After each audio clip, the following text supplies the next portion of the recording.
Each character represents a form of entertainment. Regatta, a combination of Agatha and Ragdoll, obviously based on Raggedy Ann.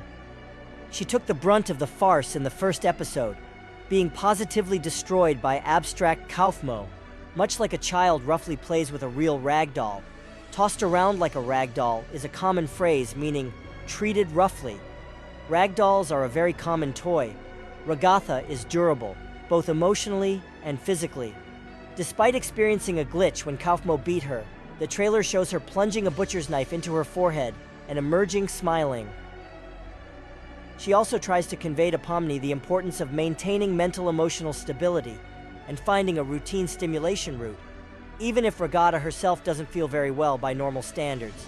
She seems very resilient, which fits her ragdoll character. Jax. He is a male rabbit, hence Jack Rabbit.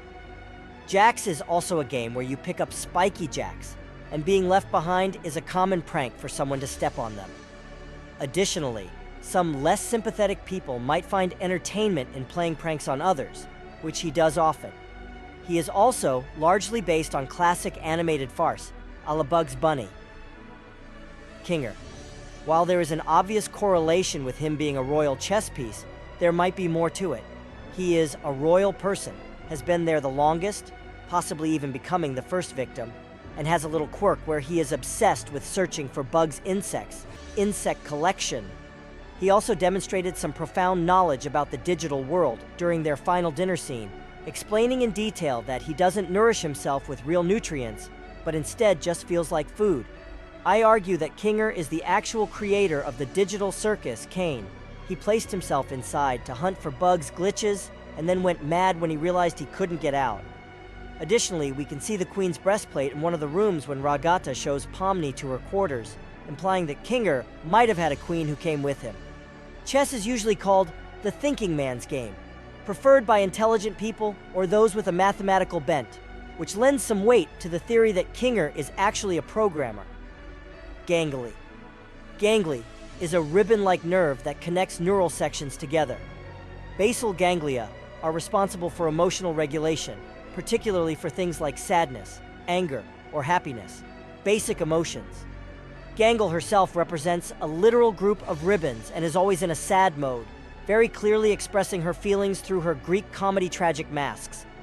These masks are the namesake of Greek tragedies and comedic plays, considered one of the first advanced forms of entertainment. Zooble. They represent a collection of animal parts. Zoo in Latin translates to animal, and they are modeled after a 1990s collectible modular toy, similar to Mr. Potato Head or construction toys like Lego, Lincoln Logs, or Magnetics. Bubble. Bubble is literally just a bubble, one of the simplest children's toys. Kane. Kane is not part of the entertainment. He is the ringleader, although his spectacle makes him very interesting to watch. It's also interesting that instead of writing his name as Kane, as one might expect, they wrote it with AI in the middle, hinting at his AI nature. He is also modeled not only after a ringleader, but also after a pair of novelty teeth, which are sold as toys in many dollar stores and souvenir shops. Kaufmo. Kaufmo seems to be based on Bozo Bop Bag, an inflatable clown toy that children are encouraged to hit, as well as on the German writer Franz Kafka. Bozo were toys that, when hit, would simply sway forward and return to their original position. However, excessive use and lack of maintenance would lead to Bozo just lying on its side and not getting up. Moreover, in Franz Kafka's most famous work, The Metamorphosis, the main character turns into an insect and isolates himself, where he slowly goes mad and loses his humanity and what makes him unique, or an abstraction. Evidently, Kaufmo has gone through a similar process. Pomni. Pomni is a court jester, although her name is difficult to decipher. Jesters were very common forms of live entertainment in medieval times, often dancing or performing in front of the king.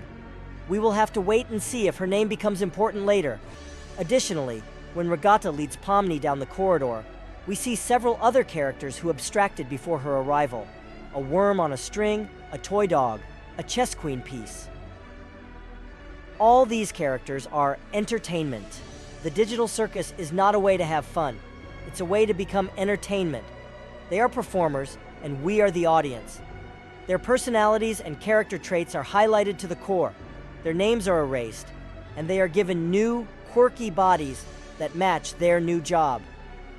Cain killed his brother. If you didn't know, the creator of the series confirmed that there are references to the Bible because she thought it would be funny. This calls my theory into question. The name Cain is similar to the name of Cain, the first murderer, according to the Bible. In this story, there were two sons of Adam and Eve, Cain and Abel. Abel was a shepherd, and Cain was a farmer. Both brothers made sacrifices to God, but God favored Abel over Cain, causing Cain to feel jealousy and resentment. Then Cain killed Abel, causing outrage among his peers. He was branded as the first murderer, and God sent him to wander endlessly in the land of Nod. It is here that Cain founded a city where Enoch was born. One person mentioned that backward. The intro sounds, "I miss you, Abel," which makes me think that Cain, most likely in his previous life, or when creating the circus, killed his brother out of jealousy or in a fit of rage, and in regret he sent himself into voluntary exile. The last episode features a scene reminiscent of The Last Supper, where the main heroine and her 5 companions, including the traitor Regatta, feel nostalgic for the past. The plot will likely revolve around their attempts to heal from their own mental traumas in the company of Kaufmo and other characters in the mysterious pit. It is known that there are 3 characters in the pit besides Kaufmo, but it is assumed that there may be others. The show seems to address mental health issues and ways to overcome mental disorders, with a focus on loneliness and loss of identity, as the characters are deprived of their own names and only communicate with each other. There's also the question of how Pomni was able to use the illusory exit, which may indicate her ability to alter reality after contact with Regatta and Kaufmo, or that the exit is related to the restoration of their true identity. Perhaps all the characters have the same ability, but have not yet realized it.